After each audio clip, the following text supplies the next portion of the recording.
আসসালামু আলাইকুম ওয়া রাহমাতুল্লাহ।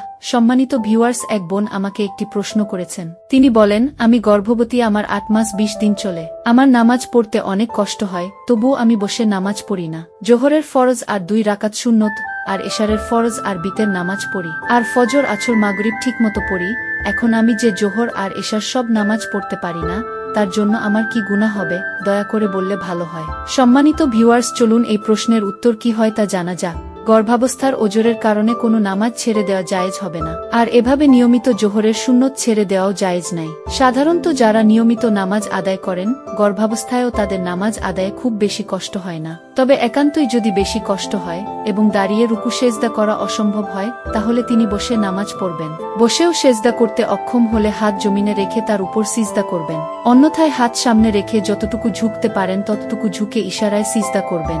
ইশারায় সিজদার সময় সামনে টেবিল, বালিশ বা অন্য কোনো উঁচু জিনিস রেখে তাতে সিজদা করবেন না, বরং শুধু ইশারা করবে। কাজেই আপনি উপরোক্ত পদ্ধতিতেই নামাজ আদায় করুন। ফরজ, ওয়াজিব এবং সুন্নত সবগুলো আদায়ের ব্যাপারে সচেষ্ট থাকুন।